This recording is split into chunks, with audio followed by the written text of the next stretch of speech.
Fala galera, aqui é o Caio Comparim e nesse Tesouros da Transformação nós vamos falar sobre a medicina sagrada da ayahuasca com a Edna, que é dirigente do Instituto Pedra da Lua. Então assim, tá muito gostoso esse papo, essa conversa. Vou contar como eu descobri, como eu fui ter esse primeiro contato com ela num ritual com a egrégora de Ganesha. Né? Imagina que incrível isso! E também conhecer um pouco da história dela, falar um pouco sobre a medicina sagrada. Então confere aí. Eu sei que você tem um lado terapeuta, você tem um lado xamã. Então, como que você se apresenta para as pessoas, Edna? Eu me apresento como psicoterapeuta, né, que trabalho em base à psicologia transpessoal. Também como dirigente do Instituto Pedra da Lua, que realiza cursos, rituais. Então, assim, o meu foco de trabalho é como psicoterapeuta, mas sempre destinado a grupos. Ah, maravilhoso. Então, assim, eu quero recapitular aqui, trazer, poder compartilhar como eu conheci a Edna. Foi assim, algo muito assim, o universo, né? Não existe acaso, é aquela coisa que ele vai fazendo a gente encontrar as pessoas, né? Então, eu lembro que em 2017, era agosto, né? Eu tava. Era uma sexta-feira, eu tava numa sexta-feira no trabalho, final de dia de expediente. E aí eu conheço a Aline, que é uma amiga minha, e ela. Eu não sei o que aconteceu, assim, a gente se conhecia, mas a gente não era, assim, tão amigo, assim, a gente tinha uma conexão legal, mas legal, a gente trocava uma ideia, falava, e aí ela sentiu um chamado, então eu sou muito grato a ela também, e de me convidar para um ritual de ayahuasca, né?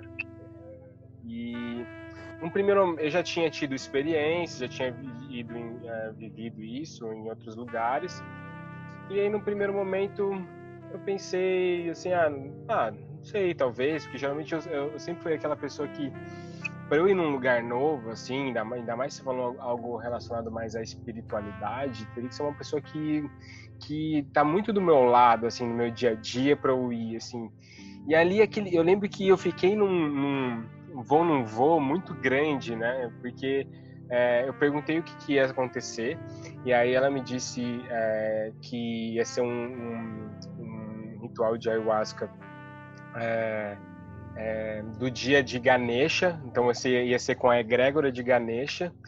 E nossa, na hora que ela falou assim Ganesha, tipo, eu muito assim, mexeu muito comigo porque eu estava num processo naquele ano, que eu estava vivendo, que tinha como a gente organizava retiros, né? Fazia parte de uma empresa que organizava retiros e no lugar que organizava retiros tinha um templo maravilhoso, né? Que é o Tim, um cara incrível que faz uma púdia muito linda, que é como se fosse, para quem não conhece, púdia é como se fosse uma missa, assim, multirreligiosa, e eles têm Ganesha lá, e eu ganhei deles um japamala que ficava enrolado no Ganesha deles. Então, sabe que você vai ligando os pontos, assim? Aí falei, nossa, Ganesha, maravilhoso, assim.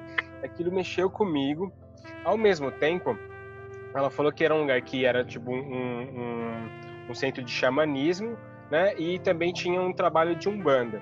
E eu sempre fui, apesar de ser um cara muito curioso, eu sempre fui medroso em relação a isso. Aí eu falei, não.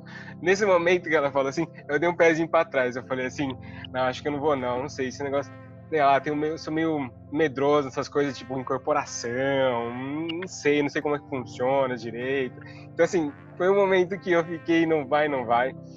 Mas no final, acho que eu senti um chamado muito grande.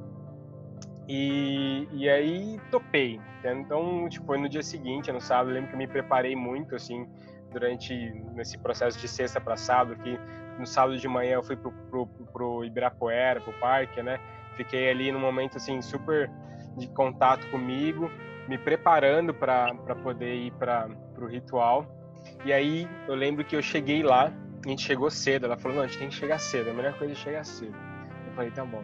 Aí eu cheguei cedo e aí eu te conheci, né? Eu fui entrando ali, né? Aquela coisa que você vai entrando num lugar que você não conhece, vai entrando devagarzinho, dando um oi ali, o pessoal super com um sorriso no rosto. E eu lembro que eu sentei do seu lado para poder ajudar, que estava enrolando uns papéis higiênicos, assim, que de repente, se alguém precisasse de ter um papelzinho, um rolinho para se limpar, alguma coisa, tinha ali, a gente estava criando, e foi um momento assim muito paz, assim, eu sentindo uma paz incrível ali de estar ali do seu lado, né, tinham outras pessoas, e a gente conversou um pouquinho, assim, foi super suave. E eu lembro que ao mesmo tempo que eu também fui, eu convidei a Inês, o Marcel, pra gente estar junto, né, que foi aquela coisa, ela ia para num outro lugar, esse lugar cancelou, eu estava indo para o seu encontro, vamos assim dizer, né, Edna? E aí, quando eu vi, ela perguntou o que você vai fazer, eu falei, vou fazer isso. Ela falou, então acho que eu também devo ir. E até num primeiro momento a Aline ficou um pouco brava, porque, né, imagina, você tô recebendo um convite, eu tô comendo mais outra pessoa, não é bem assim que funcionam as coisas.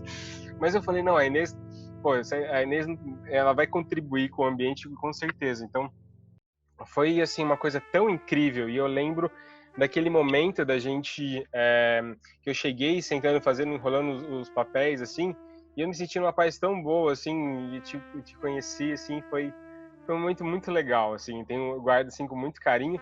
E aquele ritual foi muito especial para mim, assim, tipo, trouxe uma conexão incrível, assim, foi muito de cura, assim, de contato comigo, de expansão, que eu tenho com muito carinho. E aí eu quero te perguntar, Edna, como que foi seu contato com a espiritualidade? Como que foi esse desenvolvimento, assim, de você ir para o contato da espiritualidade, você e também tem o seu trabalho terapêutico, né? Ele foi acontecendo? Como que isso foi conversando entre si? Então, Caio, eu comecei como terapeuta, na verdade, eu tinha 39 anos, né? Hoje eu estou com 48. E eu trabalhava no ramo editorial, que era um ramo mais assim, foi o que veio, até porque todo mundo sabe, quem me conhece sabe da minha trajetória, que eu fui com 17 anos para um convento para estudar para ser freira, né? Então, eu sempre tive um contato muito forte com a espiritualidade nessa época, dentro do catolicismo. E ali foi o meu primeiro contato realmente de querer fazer algo diferente dentro da espiritualidade. E lá me chamou muita atenção, porque a gente acha que você vai para um convento só para rezar, né? E você vai para um convento para estudar, para você se conhecer, você vai aprender. E eu sempre fui meio terapeuta, desde criança eu sempre tive esse olhar assim de querer conhecer as pessoas, conhecer coisas, conhecer o diferente. E de me autoconhecer também, assim, eu percebo que desde criança eu já tinha vários questionamentos. E na minha adolescência também, o foco principal sempre era como eu vou viver melhor nessa vida.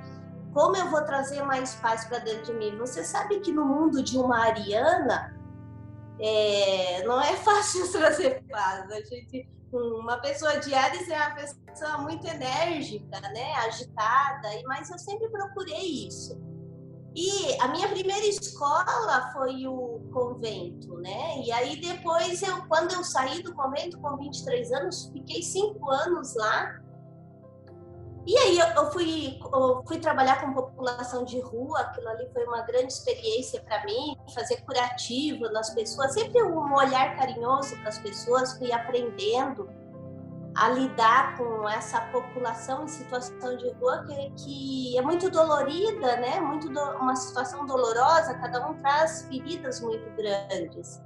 Então, eu percebo que a vida, ela sempre foi me trazendo, ela foi me preparando aos poucos para o trabalho de terapeuta com a compaixão, sempre com a compaixão, de ter a compaixão. Compaixão antes pela minha dor, para depois a compaixão com a dor do outro.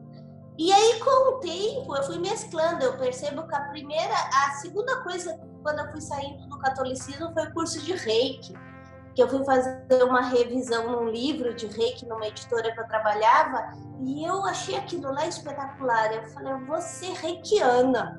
E aí fui fazer o curso, estava começando o Reiki no Brasil, fui fazer o curso, achei aquilo lá fabuloso. Aí depois do Reiki, conheci outra casa que trabalhava com a espiritualidade e aplicava Reiki de graça nas pessoas. E aí eu achei aquilo maravilhoso, vou ser terapeuta reikiana nesse local.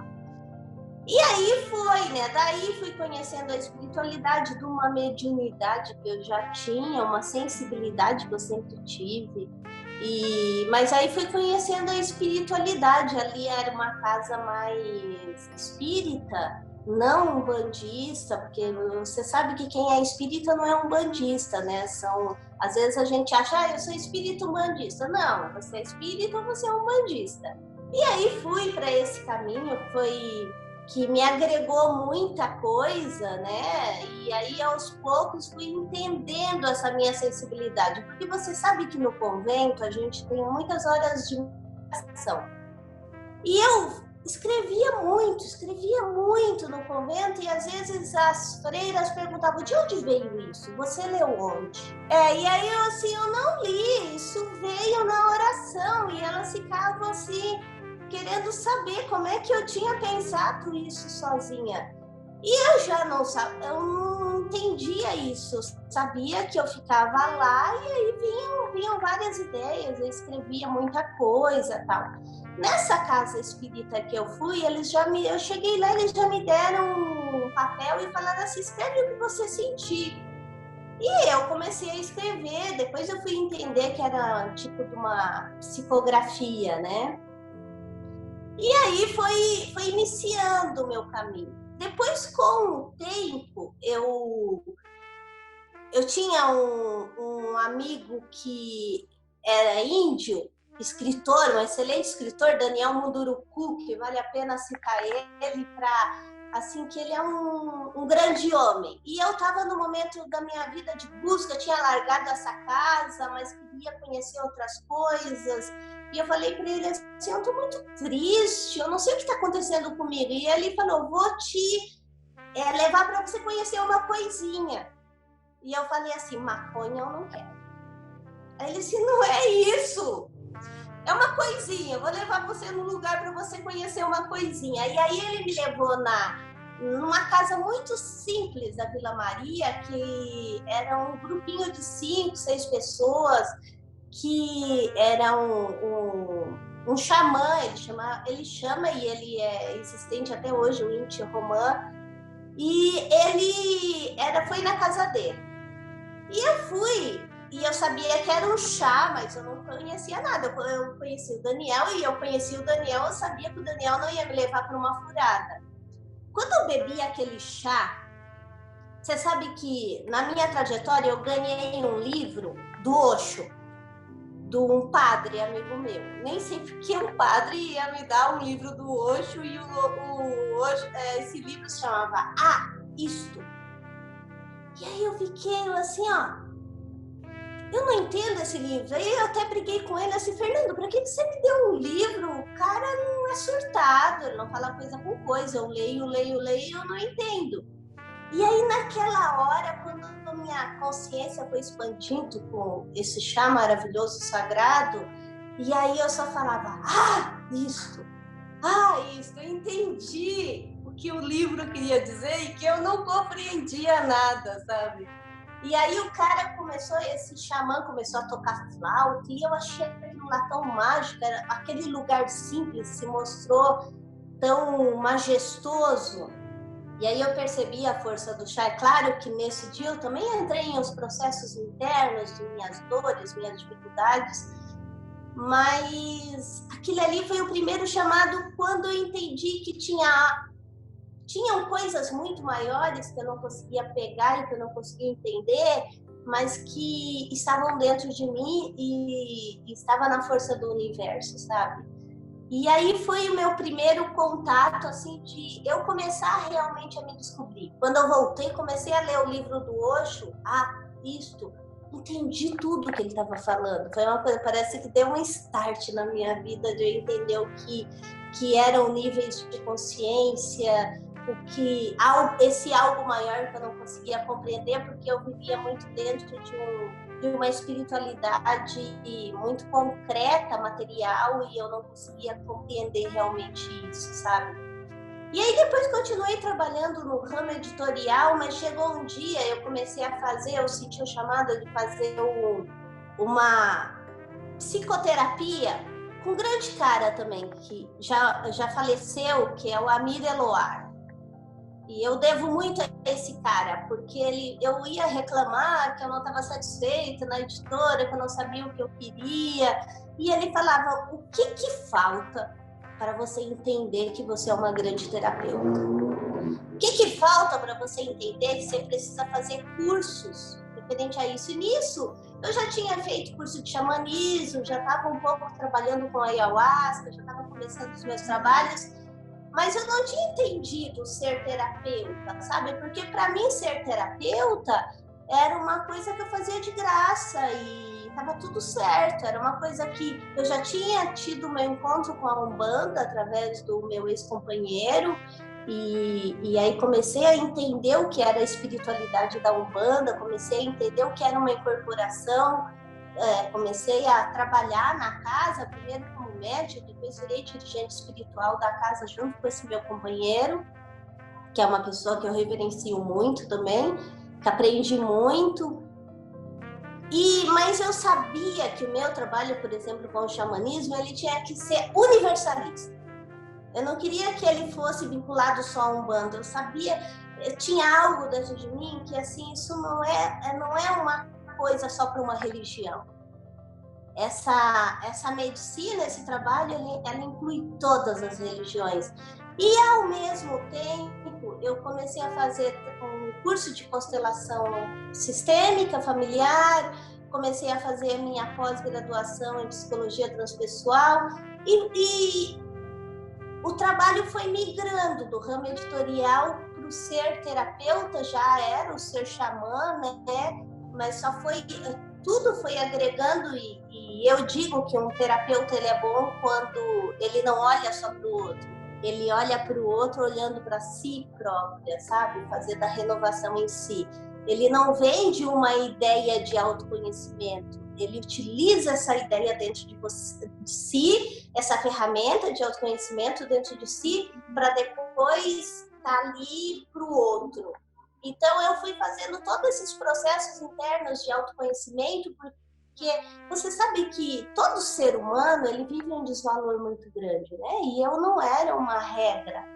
Eu tinha um ser que tinha um lado extremamente rico, mas que eu não achava esse lado rico, desmerecia em várias situações da minha vida.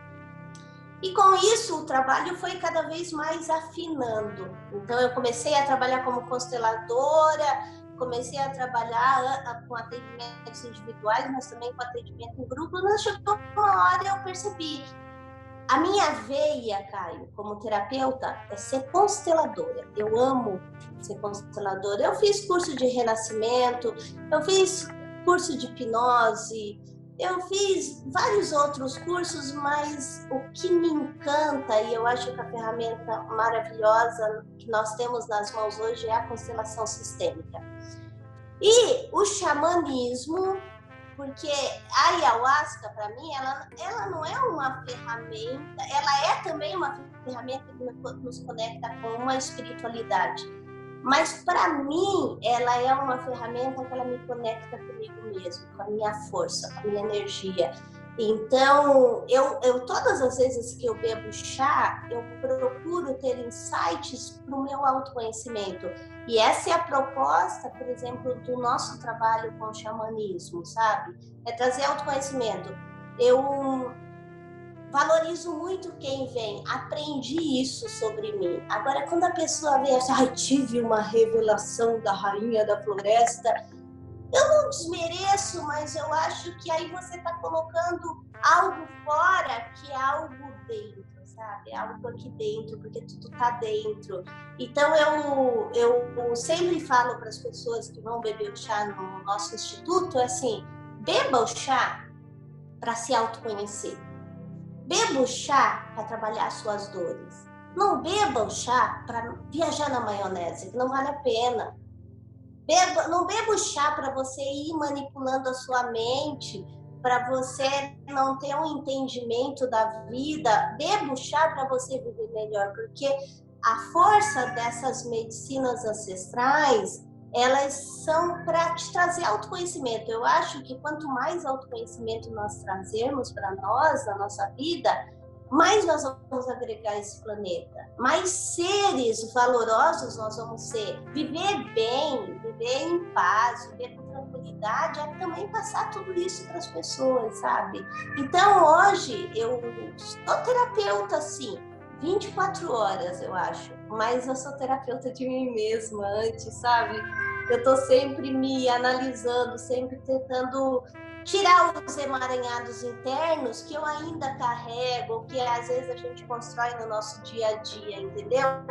Então, e o ser xamã, na minha opinião, é receber um chamado de ser uma guardiã das medicinas. Então, eu uso essa medicina, eu utilizo essa medicina sagrada para me trazer autoconhecimento, para me conectar com as forças existenciais do universo, para que essas forças façam morada dentro do meu coração.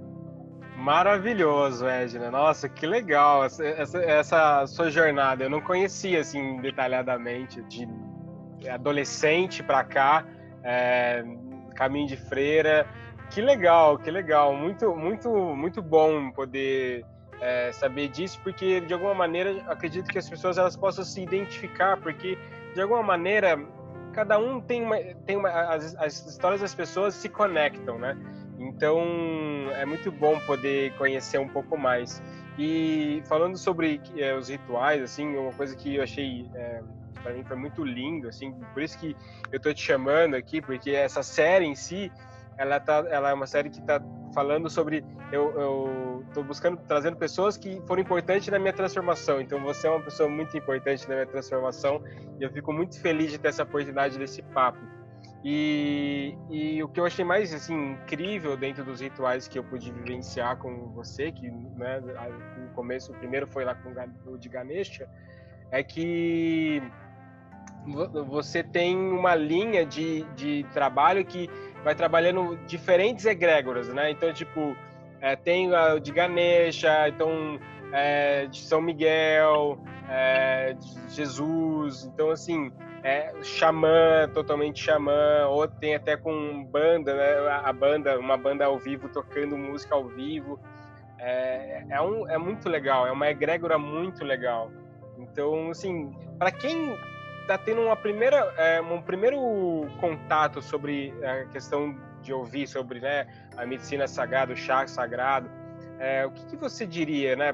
Eu sei que você já comentou um pouquinho, mas para as pessoas se entenderem um pouco melhor e também ter uma segurança de falar, de repente, se for, eu posso conhecer esse caminho, né? Eu acho, Caio, que o chamado para você fazer essa experiência é você querer sentir.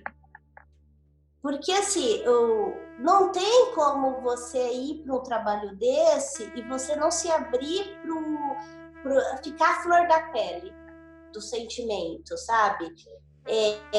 Eu recebo todo tipo de gente no Instituto. É evangélico, é pessoal do candomblé, é pessoal do budismo. Assim, eu recebo todas as egrégoras espirituais.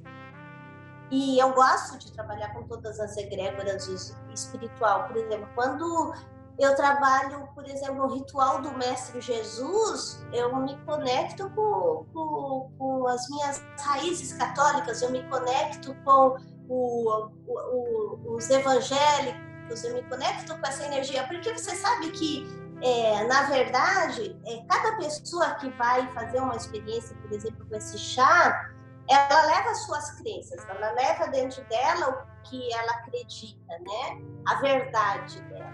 Então, mas não tem como você beber esse chá e você não fazer essa experiência e você não querer sentir, porque você vai sentir. E você entender que você tem que perder o controle, porque o chá ele tira totalmente o controle, né? Quanto mais você quer controlar, mas ele mostra que você não tem controle, né? Então tem um sofrimento no controle. Eu sempre falo que o chá, ele quando você vai bebê-lo, às vezes muita gente vai por curiosidade, mas tem muita gente que vai porque assim, já tentou de tudo, falaram que esse chá é bom, então eu vou, né? Eu quando fui beber o chá, eu fui beber porque eu confiava num amigo e ele sabia a minha história e ele quis me levar num lugar bacana que eu pudesse conhecer algo mais. E graças a Deus, né, que eu topei.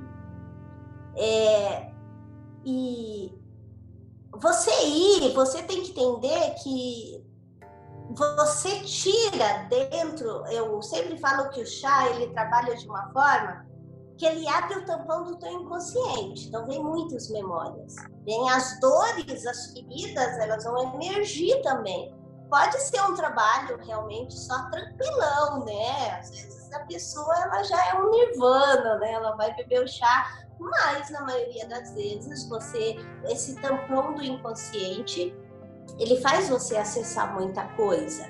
E quando você compreende isso, você entende que ali você não você está para trabalhar, é um trabalho interno seu. Por exemplo, no trabalho, um ritual de ayahuasca, você tem que ir predisposto a se olhar. Não tem como, eu percebo às vezes as pessoas vão beber o chá e elas ficam com o olho aberto, desoladas, né? Porque elas começam a sentir aquela montoeira de coisa e elas não querem perder o controle e elas ficam parecendo, eu falo que parece uma antena, né? Olhando tudo. E o nosso processo, por exemplo, como terapeutas, tá acalmando essa pessoa para que ela consiga fechar seus olhos e que ela consiga sentir tudo que tá, esse novo universo que está se abrindo para ela, porque eu acho que a ayahuasca ela faz isso, ela abre um universo dentro da gente, onde a gente é difícil olhar para fora e a gente só consegue olhar para dentro. Então, eu acho que a predisposição de uma pessoa que vai beber o chá, ela tem que entender que vai ser uma experiência realmente fantástica na vida dela, porque não tem como não ser o lugar que você escolhe, é extremamente importante, como você falou no início. Eu nunca fui em qualquer lugar, né? Eu vou quando tem uma indicação bacana, eu acho isso legal, porque você tem que entender que dependendo do lugar onde você vai, cada lugar tem uma proposta diferente. Você tem que ver se essa proposta está sintonizada na sua alma. E se aquele grupo, aquela egrégora, ela sintoniza com o seu ser dentro do que você busca, né? Você sabe que eu sempre falo, assim, os meus trabalhos com a ayahuasca, se você fosse falar assim, Regina, qual é a coisa que você mais busca em cada pessoa que vai te procurar? É pegar pessoas que estejam doentes. As pessoas normalmente elas vêm doentes, dificilmente vem um nirvana. Eu até hoje não venho nenhum nirvana, assim, que não tivesse questões para trabalhar.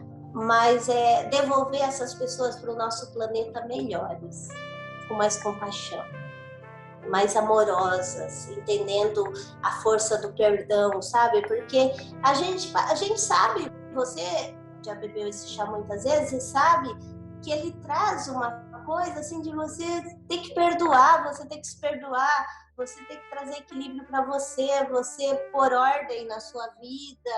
Eu sempre falo, às vezes as pessoas vêm me perguntar, por que você bebe o chá? Se faz tantos anos que você trabalha com ele, você poderia servir o chá e não beber. Porque o chá não deixa eu me perder de mim mesma.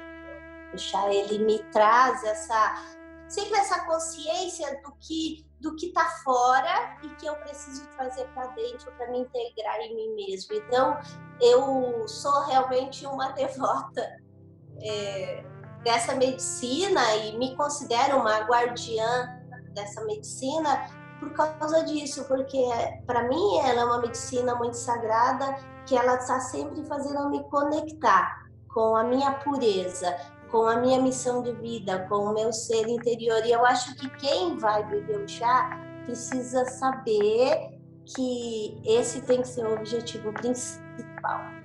Uau, incrível, Edna. E assim, eu posso falar da minha experiência, né? Que minha percepção é que quando eu comecei a ter o contato com a medicina, né? Da ayahuasca, eu falo assim que às vezes a espiritualidade de alguma maneira ela te chama ela faz um chamado de duas maneiras, no amor ou na dor. E aí eu já tinha ouvido isso várias vezes e sempre ficou um pouco mais na minha cabeça. E eu falei, nossa, eu quero muito fazer as coisas no amor, deixa eu ir na frente, entendeu? Deixa eu ir na frente para não, né? Porque assim, e tá tudo bem se é na dor, é na dor que de repente faz mover as pessoas para ir fazer a sua busca. Mas assim, quando eu falo no amor, não é que no amor no amor no sentido, ok, tem minhas coisas que quero me conhecer, mas não tem uma dor específica, não tem algo que está acontecendo na minha vida, mas eu estou buscando o autoconhecimento, estou buscando me expandir, né, tudo que o meu ser de alguma maneira. Então também entrar e quem que sou eu? Deixa eu entender. E aí quando você contou a sua experiência do Osho, me lembrou também de momentos também que acho assim, eu acredito que a experiência sempre é muito individual e cada vez é uma experiência diferente. Então assim, é sempre de cada pessoa para pessoa vai mudar e sempre toda vez que acontecer vai ser diferente. Mas eu lembro que teve um momento assim que foi engraçado você falando sobre a questão do Osho, porque eu lembro de vários momentos assim eu falando, entendi. Sabe, de vindo, e é muita informação, muita informação, até assim, que é algo assim, de repente você escrever e tal, porque é tanta informação que depois quando vai passando, não necessariamente você vai lembrar daquilo especificamente, né? Então, às vezes é legal você anotar, e também tem coisas que você não precisa lembrar, ela simplesmente foi, e tá tudo certo, né? Era aquilo que você tinha que viver. E aí, quem quiser conhecer um pouco mais, né? Eu acho que é uma oportunidade incrível. Eu super recomendo. A Edna é uma pessoa incrível. E eu não conheço um lugar novo ainda, mas quando eu estiver de volta aí pelo Brasil, eu pretendo fazer uma visita e conhecer, porque eu tenho lembranças muito boas, assim, de coisas que foram muito importantes que eu vivenciei através de você. Gratidão, viu, Edna? Muito bom. Olha, Caio, eu que agradeço muitíssimo mesmo. Foi muito bom ver você. Você sabe que existem pessoas e pessoas, né? Você foi sempre uma pessoa que foi um sopro de alegria no meu coração. Quando eu conheci você, assim, com esse sorrisão bonito, eu assim, que pessoa gostosa.